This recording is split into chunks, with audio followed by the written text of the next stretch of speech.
All right. Good afternoon, everyone. This is Michael Miniconzo from CIS. Apologize for the delay. We were working on some audio issues with our speakers. We wanted to make sure we had that all figured out before we got things started. So do apologize for the delay, but luckily that gave everyone plenty of time to sign on.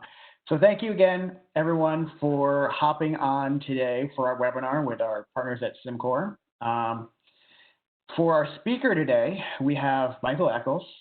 He is the CEO of Max Cybersecurity. He's the co-founder of the International Association of Certified ASAOs. He's also a former official from the U.S. Department of Homeland Security. And we're definitely excited to have him on this webinar to talk a little bit more about cyber resilience and creating a cyber security culture in your organization.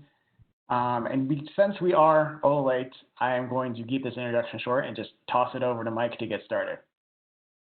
Okay, excellent. Can you hear me, Michael? We can. All right. So it's my pleasure to be here. The opportunity to work with Cimcor and with CIS is one of my career goals. I am a top 20 fan. I recognize the gravity of suggesting that I have an approach that's worthy of presenting to realign national security, but I'm sure that by the time we finish, you will understand my perspective. So let's talk some facts. Oh, you know what, Mike? Hang on. I gotta give you. Let me give you presenter ability so you can actually run through the slides for us.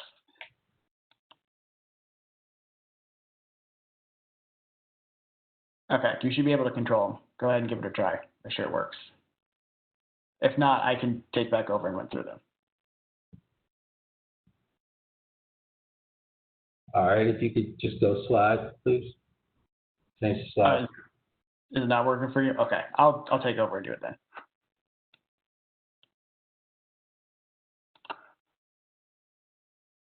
So while that's occurring, let's talk some facts. The U.S. government and the private sector are challenged to slow the proliferation of unauthorized intrusion in the networks. We all know that. We hear it every day. And the opportunity to illegally access computers, disrupt businesses, steal confidential data by low-skilled individuals is occurring on a daily basis. The growth of the industry supporting that hacker culture allows this asymmetric digital warfare against the most powerful nations in the world. It creates capabilities for the enemies that we don't have, capabilities that can be used by disgruntled employees or just some kid down the street. So, fact, cyber attacks and security breaches are increasing with frequency and sophistication. Sometimes we see what's happening to us, sometimes we don't.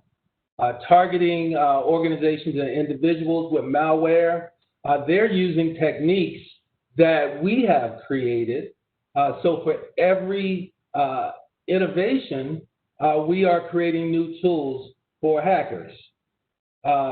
Many of the current perimeter intrusion detection systems that we have, they provide little defense. There are so many threat vectors now that it is just one small piece of the puzzle. And criminals are leveraging the innovations, as I said, to outpace us because they don't need to get congressional approval or authorization to run a program or a hack. Slide. So we've done a pretty good job of defining the metrics that identify that there's a systematic fault in our defenses, and widespread cyber wins are blowing, and they identify that we have an inability to reduce risk at the pace that we need to be reducing risk. 206 days of average mean time to identify a breach, too long. 73 days in the average mean time to contain a breach, way too long. SMBs are out of business within 6 months of discovering that they've been breached, right? And as you know, SMBs are the engine of this country. 31% data breach victims later experience identity theft. That's a part that's really dear to me because most of the people whose data is stolen really don't understand the long-term impacts. And then physical breaches are not necessary to undermine confidence, question integrity, or minimize access. And so this goes on and on and on. We have all the information that we need to tell us that what we're doing and the approach we're using is not working. These statistics make it clear that we're in failure mode. Like a pandemic, the most secure of us are interconnected in a way that creates inherent risk for all of us. So let's be real here. Until we reduce that mean time to identify or mean time to contain a breach, we will never be resilient, right? Our inability to identify when something occurs means we need some way to feel more comfortable that our jewels are protected, to know when things have changed in our credit files, our networks, and even to understand when the specifications for a skyscraper has been changed. And even with the tools we have developed to reduce risk, cyber risk will always be present. I think everybody on this call recognizes that. However, we can minimize the vulnerabilities, we can better identify the threats, and we can minimize consequences should something occur. For companies and organizations who see cybersecurity as an optional cost, they need to recognize that over $3 million average cost for a data breach makes preparedness look like a bargain. And even if the organization is prepared to handle the business consequences, the fact a breach was undetected undermines an ability to respond accordingly and effectively. For example, not keeping proper logs makes it difficult for an incident response team to do their jobs. Also, this cyber black hole undermines every business model out there. A vibrant business with a strong customer base that is managing regulations and has the prospects of high growth can be undermined with one breach. That's not good for the company. That's not good for the nation. Sure, companies will better understand the value of a strong cyber posture as regulations and contracting requirements like CMMC and SEC filing requirements grow more stringent. The question is, will it make us more secure or resilient as a nation? And the answer is no. Slide, please. So you're probably saying, Mike, why isn't the government doing more to fix these issues? And what I would tell you is this is not a government issue, but the government plays a vital role in righting the ship. They currently fund research. They have cybersecurity training programs. We have the NICE, National Initiative for Cyber Education. We share cyber threat data. And we even have flyaway teams that DHS will send out to help critical infrastructure instances. The phrase cybersecurity is everybody's responsibility actually has meaning. The issue is convincing everyone it is their problem and showing the value derived from using cybersecurity best practices. This is the essence of leadership, and that, to me, is the government's responsibility. All of these efforts to build better technology, train cyber professionals, and incentivize the use of best practices, making people understand there's an actual threat, they must all be sewn together. Hackers feed off the loose seams. Let's consider that most companies and citizens actually believe the government is there to protect their digital lives. However, we know that is not true. When a large company is hacked for terabytes of data, it is just the company who is the victim. That's not true. It's the owner of the data that's the victim. The problem is, in our current model, most of them never even know that they are a victim. However, they feel it. If that person owns a small business and it is hacked 9 months later, they have no clue the large breach led to their life-altering attack. In the end, there is no Social Security safe net or FEMA for cybersecurity. There's a tremendous role of government here, though. It's defined by policies. The problem is that it changes per administration. The government's ability to force change in an open society is not easy. And we've got this other problem called digital expansion. These are things the government has little control over. After all, the U.S. government is challenged to stop the same attacks on their systems. Look up unauthorized intrusions at CIA, NSA, State Department, DHS, on and on and on and on. Even the SANS Institute was breached. There are no exceptions. And this is a reality that we have to come to grips with when we start planning how we're going to build a resilient national program. But this gets worse. We have witnessed something that I call transference. In the 2016 election, digital influence caused biological reactions and manifested into physical actions by U.S. citizens in the form of their vote. This is not a political statement. There's nothing that I'm saying that is political in nature. It is our reality and us trying to come up with a solution that takes advantage of opportunities to minimize the risk in that condition. And what that example illustrates is that we can simply secure our asset systems and networks and still be affected by what goes on in our digital world. So the depth of our challenges keep getting deeper. The last thing I'm going to tell you about is deep fakes, which use artificial intelligence to produce realistic-looking simulated videos, and it strikes at the heart of the integrity of the output of systems.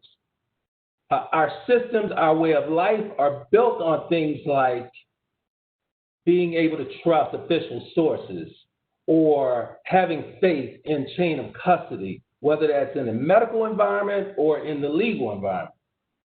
Consider that government in a capitalistic society is successful when they spur innovation and financial growth. And as well as we now know, provides or helps to provide the security that allows that innovation to happen securely. So the question is, how does the government spur growth while using its broad reach to promote mechanisms that minimize vulnerabilities, identify threats, reduce consequences should a disruption occur? We'll come back to that slide.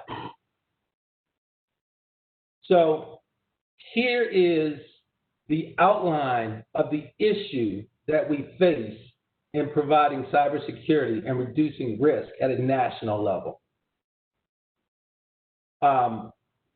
It's clear. I was in a course at Harvard, National Preparedness Leadership Initiative, and they had a thing called predictable surprise. And what that is like in a pandemic, you know not everyone is going to follow best practices when there's a pandemic, right? They're not all going to wear a mask. We see this every day. They're not all going to wash their hands like they should. Same thing. When there's a hurricane or a tornado, we know that the political leader with no technical training is going to be the one in front of the camera. So leadership is providing the conditions or creating the conditions to help us overcome what we know will ultimately occur. Now, we're in this digitized world that is expanding on a daily basis so that we can derive the efficiency, the security, the safety, and the profit. The pace of innovation just grows, right? And it grows organically. It doesn't take the largest companies across the country to build out our abilities to perform all kinds of technical needs. People in garages are creating new technologies. But the issue is, the more complex these systems are, the more opportunities we have to make more profit, to secure networks, to expand networks, and, oh, by the way, to provide us the ability to work remotely. The issues come in with the fact that we are disconnected in the way that we work with each other. Our expectations about how we will all defend our networks and our systems in our communities and train people to meet this digital challenge is out of whack. This is the conundrum that we face, and this is the opportunity that we provide to those who are trying to disrupt our systems and hack us. Those of you homeschooling and working from home should know that most schools provided little guidance about staying at home, working online, and almost none of them talked about how if your network is compromised at home, it could affect the security of your job. When you're sitting at home working on a compromised network that occurred because you, your kids, and whoever else is working from your home are working on that network, some of you secured and some of you not, it is an analogy of what's happening in society. Slide.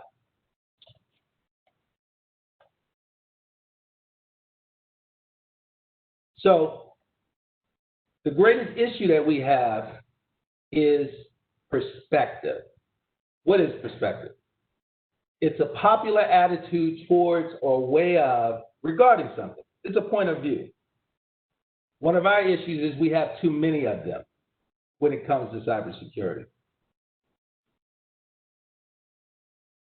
If I had this cube right here, and there was a pyramid inside, and there's two holes, one on the top and one on the side, and I look in the side of that cube, I'm going to see the slope of the pyramid.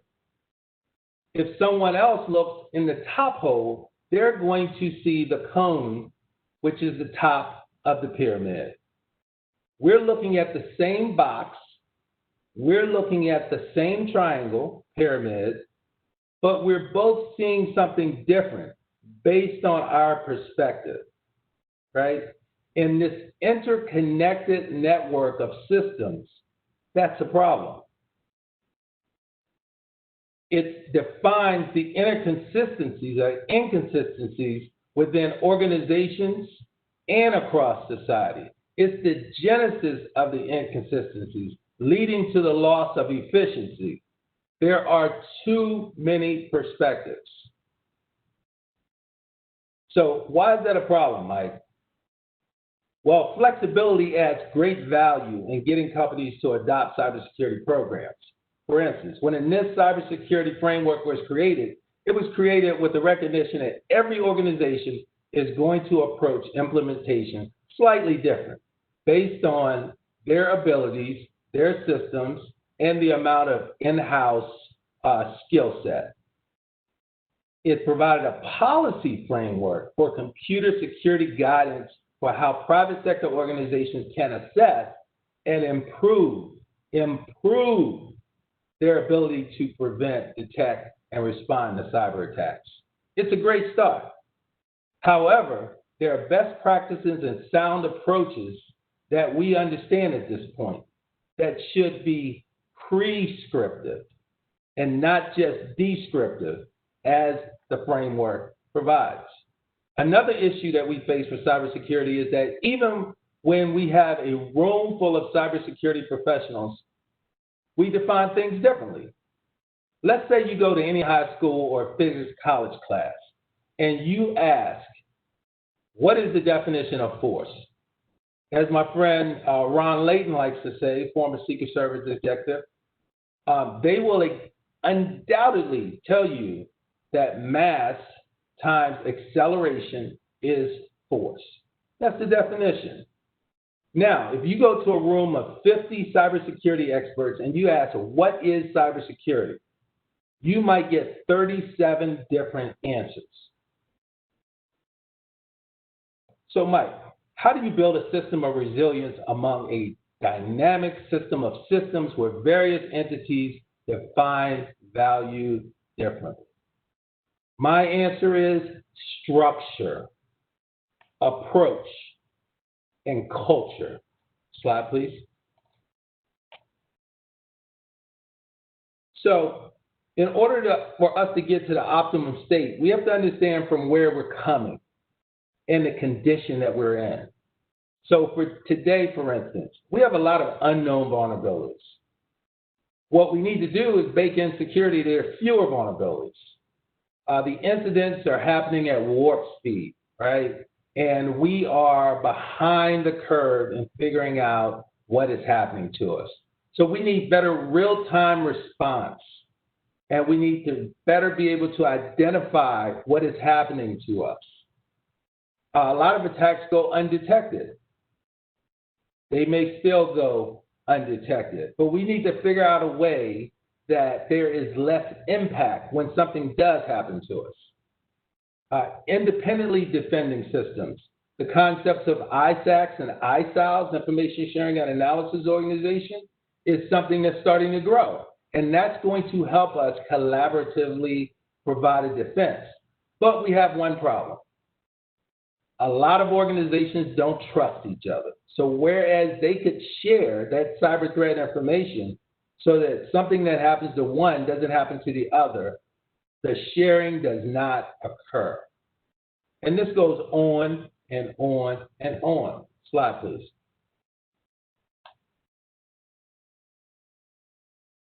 So, my approach to a better posture of resilience at a national level is that we create a culture of cybersecurity. National leaders continuously warn us about the threats we face, the lack of preparedness to meet the challenge. These are very powerful people serving in very powerful positions. So the question becomes, why haven't they done something, right? Why is the wall too high for them to help get us all over? Is the hurdle of allowing freedoms that we recognize in a capitalistic society a hindrance to national resilience? Maybe it's all of that. However, the bottom line is no single person and no single entity, no matter their position, will be able to help us implement the conditions that makes the nation more resilient. The paradigm also exists in businesses and communities. The strategy needs to incorporate a whole of community approach that integrates law, policy, practice, and culture. We need to start pushing towards a culture of cybersecurity today. We're already behind the curve. We can't work government down, which is essentially top down. There has to be a bottom-up approach. The approach has to be such that it enlists the community and presents a unique opportunity to elevate their economic levels through creative job training and skills development. The process or the approach that I am harking here is something I call cybersecurity zones. They'll serve as a mechanism to deliver the proper cybersecurity strategies, integrate workforce development plans, and empower the entrepreneurial community, ultimately becoming the cybersecurity hub of the region. Now, what this does is it provides a landing place for all of that terrific data that the government is creating, all of those risk assessments, all of those funds that are coming out of agencies. It provides a systematic approach to link the government with the local community. It also provides an opportunity to show how important cyber hygiene is, to train individuals who work in critical infrastructure, to take individuals who have gone to school and done everything that they were supposed to do in getting a degree related to cybersecurity and still can't find a job because they have no experience. It gives them a chance to work within their own communities. to help build a better posture of cybersecurity. And within organizations, it makes them stronger. Let's say we have a company and they've done almost everything they can do to secure their corporate digital systems. As we know from the daily reports of breaches, individuals within that company who are not trying to be malicious can actually cause a breach. By instituting a culture of cybersecurity, you are now making those businesses stronger because those individuals have a more conscious approach to how they manage digital systems. The IT security training that's provided on a yearly basis will never be enough to create a culture of cybersecurity within an organization. Slide, please. So the bottom line here is that we need to grow our civil capabilities and capacities to reach and meet the requirements of the 21st century.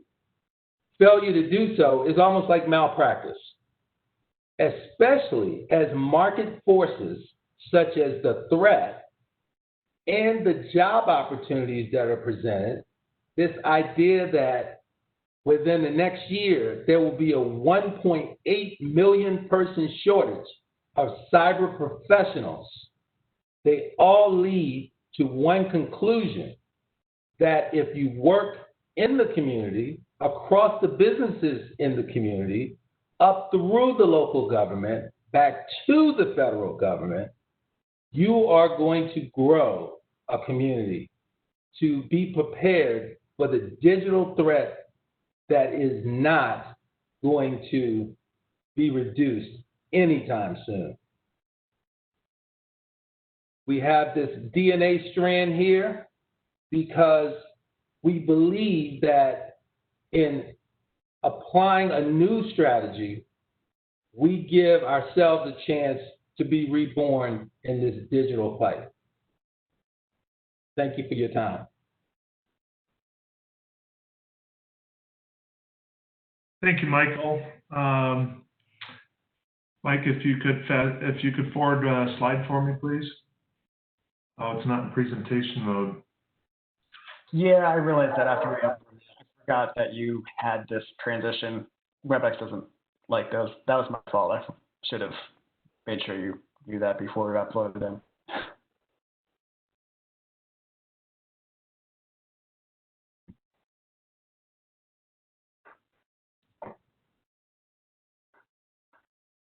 Okay.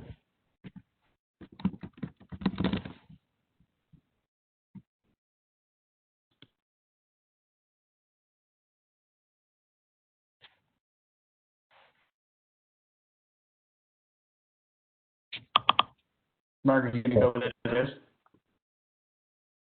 Maybe Mark dropped off. I'll jump in. Okay. I was going to say, I didn't hear anything. Yeah. Maybe you got disconnected. So basically, how do we actualize and implement some of those more prescriptive controls that Mr. Echols spoke about? Well, CIS lays out this great framework for doing just that. Basically, you have these 20 controls, and the ones that are the most important, what's nice about it is laid out in a nice sequential order, where you start with the first 6, those are the basic controls, you build upon it with the foundational controls, and ultimately add some of the more subjective and human capital-intensive controls on the organizational side. So what we can really do is focus in on control number 5. That control really helps you to focus in on exactly what's changed in your infrastructure and the integrity of that within your infrastructure. You can move to the next slide, please.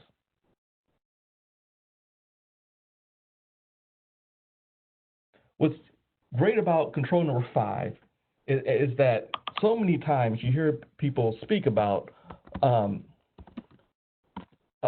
SIMs. Everyone has a SIM, and that's great. But that's control number 6, the SIM. many times folks jump over control number 5, which is integrity. Because if you understand what's in your infrastructure, and that's documented earlier in some of the earlier controls, 1 through 3, you understand what's in your infrastructure, and you can identify if anything in that inventory has changed in any way, you really have a foundation for strong integrity. And that's what control number 5 is all about.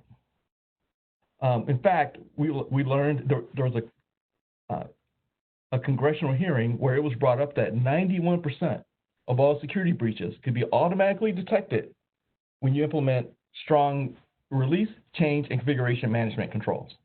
That's control number 5. So just think about that. One control can have that much impact in your infrastructure, get you that much closer, regardless of the size of your infrastructure. Next slide, please. So there are 8 key areas we think are necessary to implement this control number 5. We think you need the ability to detect security breaches. As Mr. Echols mentioned in this first slide, we're at a point where the mean time to identify is 203 days. That's too long. Driving that down to seconds, we think is critical. Suppressing noise, because the thing about SIEMs, the thing about other tools is that there's so much data, so much activity, that it's hard to understand what's important. So understanding what's important and reducing the noise is critical. Compliance. Integrating what you're doing with your overall compliance mechanism, compliance strategy is critical. Moving forward with the next generation file integrity monitoring tool to identify changes across multiple operating systems in real time, understanding what has changed and where is it relative to your authoritative baseline. Being able to do advanced things like prevent changes. And then the bottom line is resiliency, that rollback and remediation. How do we make our systems resilient? Now that we've identified a change in less than 203 days, hopefully in 203 milliseconds, how do we respond to that mean time to restore? We know from Mr. Echols' presentation, slide 1, that it was 73 days. That should occur in just seconds as well. And finally, integrating that vulnerability and threat management piece. All these folks talking together, bringing together different resources that have been shared, ideally in these cyber zones, to consumers. Next slide, please. Now, we're with the company Cimcor. We developed a product, Cimtrack, and we have been focusing on taking a lot of those high-level thoughts that Mr. Echols has brought to bear and embracing the CIS controls, which is very prescriptive in nature, and wrapping all of that into one product, and that product is Cimtrack. Those 8 items I mentioned on the previous slide create the foundation for this tool, helping you to understand exactly what's in your infrastructure, what has changed, if anything, ensure that that change actually makes sense, whether it's good or bad, so providing context, and then providing the ability to integrate with ITSM solutions such as ServiceNow or BMC, and also integrate to your SIEMs. So Cimtrack provides you end-to-end insight into exactly what has changed in your infrastructure. So next slide, please. So at this point, we'd like to take a second, and if there are any questions for Mr. Echols or for us regarding the product, Cimtrack, we'll be glad to take your questions. Just put it in the Q&A area, and we'll read the questions right to you and get an answer. Yep. Thanks, Robert. This is Mike from CIS. Like Robert said, if you've got any questions, we're going to take the last, what are we at, 2:40? So actually we hit 20 minutes. For any questions that anyone has, if you have any for Robert, who is from Cimcor, he's their CEO, or Mike Echols, feel free to put them in the Q&A, and we'll get to them. I do actually see a few in here, so we'll start with those, and then we'll see if anyone else comes in. Perfect. First question was about getting a copy of the slide deck. So first off, we will be sending out a follow-up email to everyone with the recording of this webinar, which we've been recording. And yeah, if the two of you are okay with it, we can certainly include the slide deck to all the attendees as well. Yes, we're absolutely fine with it. All right, then we will do that then. All right, this is a good question. So I think this is actually directed towards Mr. Echols here. How effective do you feel are the programs at the state and federal level to rotate cybersecurity personnel between the private sector and government service? I think that could work. I think that we're adding a level of complexity when we begin to start creating new programs. I think we have to go back to basics. And basics is we enable people in their own communities to be able to reduce risk. We create an expectation of reducing risk. And this becomes important at not just the business level, but also in the local government. Most local governments can't afford to have anyone rotate to the federal government. At the same time, the federal government is already producing reams, books of risk assessments, best practices, approaches to reducing risk for the various critical infrastructures. The issue is getting that information to the right people and helping them understand how to implement it.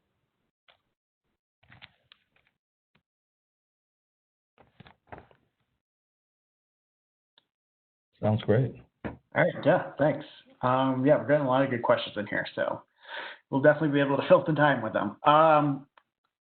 Mike, another question for you, I believe. This attendee would like to know what you believe are the top 3 issues or areas of focus that a state and local government CISO should be trying to solve? One of those is cyber education, and that's cyber education at the community level. The next one is capacity building. There should be a continuous effort to be able to do more on their own. And then the last one is capability building. And so what they need to do is develop a roadmap. That roadmap will help them make the most of what they have and understand what they need going forward. One of the things we saw after 9/11 was that there were lots of grants, right, for critical infrastructure protection. And people went out and just started buying everything, right? There was no rhyme or reason or systematic approach to the endpoint that they were seeking.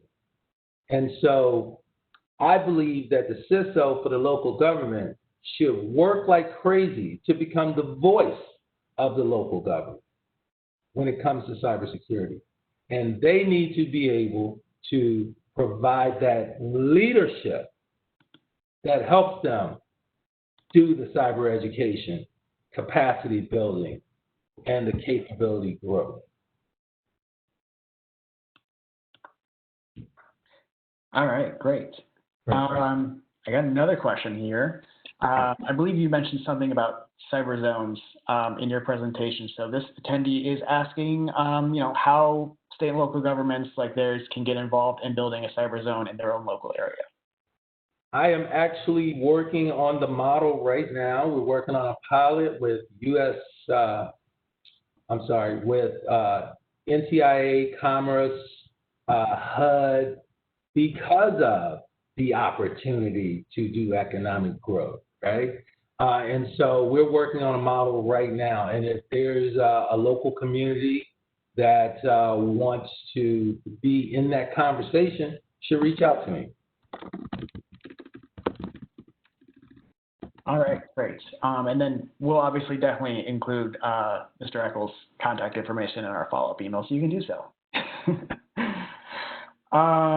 What else we got here? Okay, here's a good one. do you think the number of breaches can ever be meaningfully reduced without addressing some of the issues in software quality or lack thereof? So the number of attacks don't have to be reduced. The number of breaches will be reduced just by using the existing best practices. There was a statistic put out by Homeland Security that if we use existing best practices like NIST and the CIS 20 controls, we would eliminate 80% of all successful cyber breaches. Because even if they got in, you would be able to identify that you had an issue and you would be able to respond accordingly, thus minimizing the consequences. Great. All right, got some more questions for you. What makes you believe that it's possible to link federal, private sector, and local entities into a loose partnership that continuously reduces risks? Because we've done it. As smart as I like to think I am, I'm no genius. We have done this with organizations like FEMA. If you noticed, after 9/11, they were giving out grants and people were taking them and just buying all sorts of things. Over a period of time, we figured out that we needed a national infrastructure protection plan, and DHS set out to do that, right? Where they take government and industry, have them work together and create those risk reduction opportunities. And then we saw them build a national response framework. And that national response framework created a mechanism or an approach that all of these federal agencies, non-governmental institutions, and even businesses can come together without stepping all over each other and respond to an incident, right? Even when we think about energy efficiency, right? They created Energy Star. But in all of these situations, it was a public-private opportunity. And it was a situation where the federal government took input from the local government. And not only was the federal government required to help build that capacity, at the local level, they were simultaneously working to build their protective mechanisms. So that's how I know we can do this. All right, great answer. Got some more coming in still, so great, some great questions coming in from the attendees. Glad to hear it. Really like having attendees being proactive and asking lots of questions in these webinars. So this is great. What do you believe is the greatest challenge the nation faces in getting a solid cybersecurity footing? Politics. And by politics, I don't mean Democrat or Republican. What I mean is the value proposition for the people who are responsible for making this happen has to change. What I've seen is, depending on what position you have within an organization, your effort towards this mutual ability to reduce risk, stop attacks, put in the proper mechanisms for stopping attacks is effective. And so, again, we start with, what is cybersecurity, right? And then we understand, how does something that happens to one organization affect us all? And when you start to ask those kind of questions and everyone comes to agreement about how important it is, things happen. But the onesies, twosies, I'm going to secure my network, but I'm going to connect to you, and your network is not secure, it doesn't work. All right, great. Got another question coming in here for you. what are some of the primary attributes you feel should, oops, and scrolled on me while I was trying to read a question. What are some of the primary attributes you feel cyber professionals should have? Well, the first one is curiosity, right? It's no different for a cyber professional than for somebody that wants to become a cyber professional. It cannot be about going out and getting certifications. There has to be this level of curiosity within the cyber professional. And then the other one is they have to be competitive. Hackers are the ultimate competitors, even when they're using machines to do their bidding. It's a competition. And so we need to prepare, no different than we prepare people in our military, we need to prepare our cyber professionals to be competitive.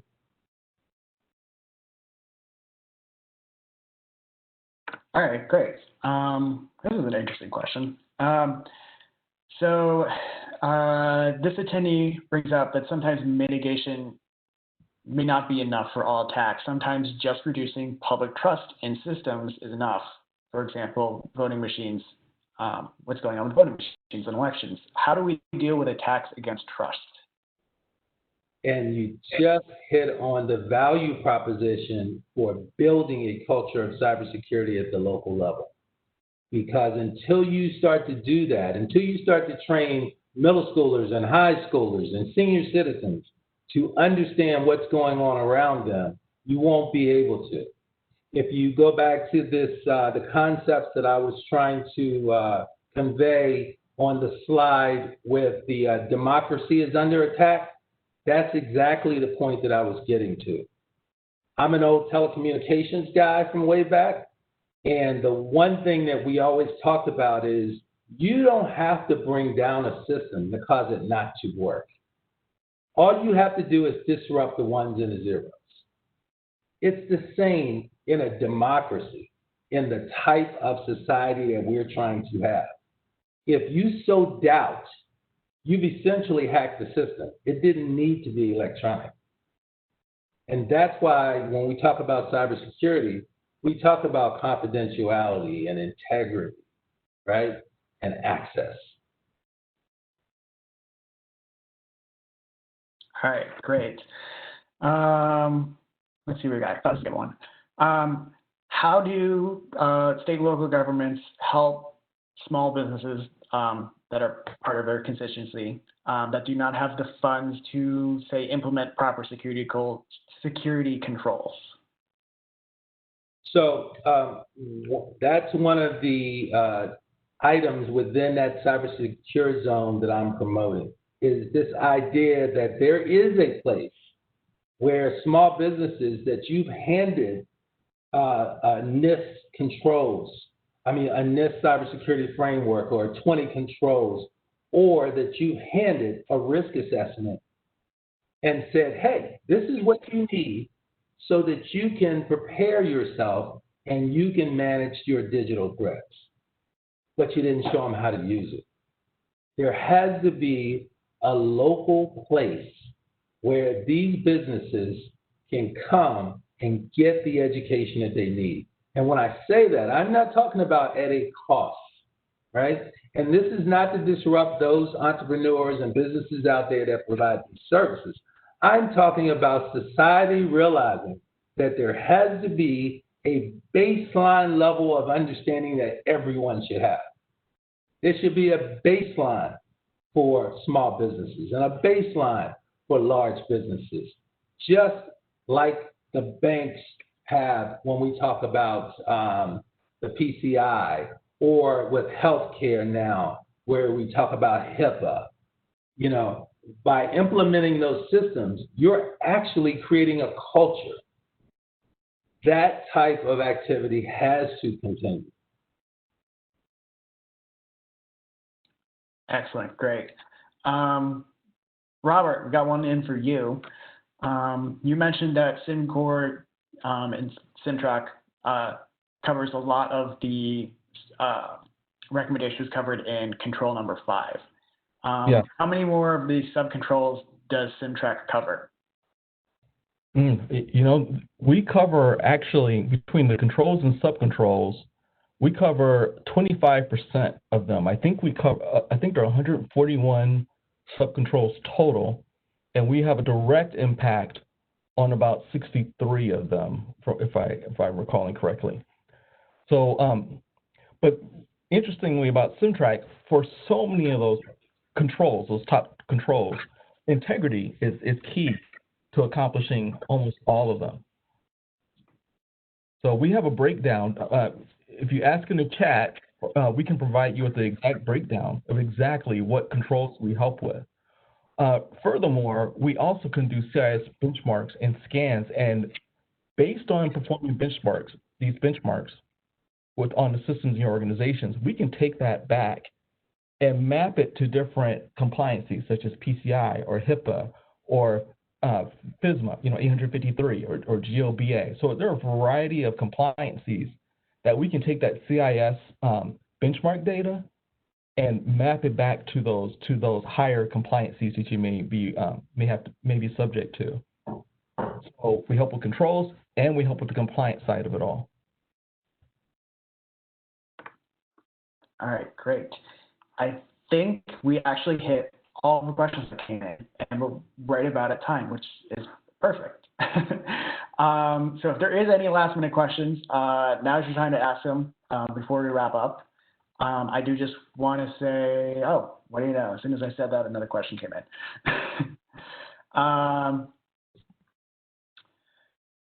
What are some valuable, Mike, I think this is for you. What are some valuable platforms on a national level you recommend being a part of for engaging into building a cybersecurity culture locally? Sure. The first thing that anyone should do is go to CISA.gov. I always tell people when I go out and give speeches, your tax dollars paid for everything that they're doing. Okay? They are an organization within the Department of Homeland Security, that's CISA. They are a department within Homeland Security where they've taken what used to be the group that did critical infrastructure protection and risk, and they united it with the groups that did cybersecurity and cyber education and cyber risk management tools and monitors the .com and the .gov and assists to manage the .com. That is probably the first place to start. If you are there at CISA, it's going to point you to other resources at Small Business Administration and Transportation, DOT and FTA and TSA. So it is the hub for cyber threat information sharing. CISA, Department of Homeland Security. Mm-hmm. Yes, and well, you all should be MSISAC members on the call. I'm sure you're well aware of CISA, as MSISAC works very, very closely with our counterparts over at CISA. Yep, MSISAC was the local arm for the work that DHS was doing. Mm-hmm. I think that is finally all of the questions, and we're right at 3 o'clock, which is perfect. With that, Michael, thank you for coming on and presenting today. It was great, really appreciate it. Robert, same to you as well. We appreciate you coming on and presenting about Cimcor and, of course, partnering with CIS.